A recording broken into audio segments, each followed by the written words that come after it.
국회는 오늘 오후 본회의를 열고 정세균 총리의 시정연설 청취를 시작으로 코로나19 긴급재난지원금 지급을 위한 추가 경정 예산안 논의를 본격적으로 시작합니다. 국회 취재기자 연결해 보겠습니다. 지성림 기자. 네, 정세균 국무총리는 오늘 오후 국회 본회의에 출석해 2차 코로나 추경안 시정연설을 합니다. 여야는 시정연설을 청취한 뒤 예결위를 중심으로 긴급재난지원금 지급 문제를 본격적으로 논의합니다.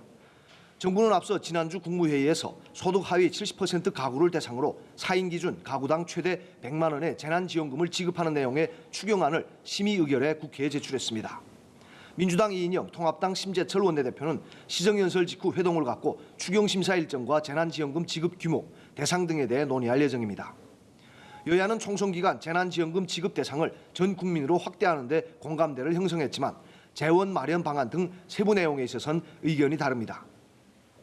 민주당은 정부안 7조 6천억 원을 13조 원으로 증액해 전 국민에게 재난지원금을 지급한다는 계획입니다. 이를 위한 추가 재원은 국채 발행 등으로 마련하자는 입장이지만 통합당은 국채 발행에 반대하고 있습니다.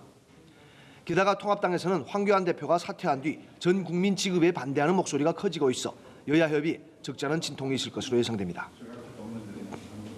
민주당은 총선 이후 첫 최고위원회를 열었고 통합당은 오후에 의원총회를 여는데요. 이 내용도 전해주시죠. 네, 민주당은 총선 승리 이후 첫 최고위원회를 열었는데요. 이해찬 대표는 총선 체제에서 벗어나 평상심을 갖고 국정 운영과 당무에 임할 것이라며 민주당은 코로나 국난 극복과 경제 위기, 일자리 비상사태 타개 등의 상황에 집중하겠다고 밝혔습니다.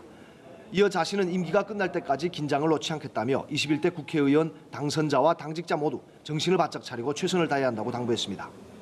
이인영 원내대표는 4월 임시국회는 일자리 국회, 비상경제 국회가 돼야 한다며 여야가 머리를 맞대고 관련 상임위와 국회 코로나 특위를 열어 국민의 고통을 최소화할 방안을 찾아야 한다고 강조했습니다.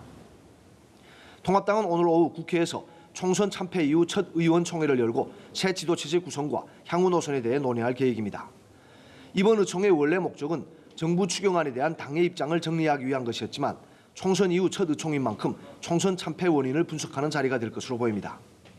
특히 김종인 전 총괄선대위원장이 비대위원장으로 유력하게 거론되는 상황에서 이 문제를 놓고 의원들 간 격론이 벌어질 가능성이 있습니다. 당내에서는 김종인 비대위 외에도 당선자들 위주로 조기 전당대회를 치르자는 주장도 제기되고 있습니다. 통합당은 의총에 앞서 비공개 최고위원회를 열고 김종인 비대위 안의 수용 여부를 논의합니다. 지금까지 국회에서 연합뉴스TV 지성림입니다.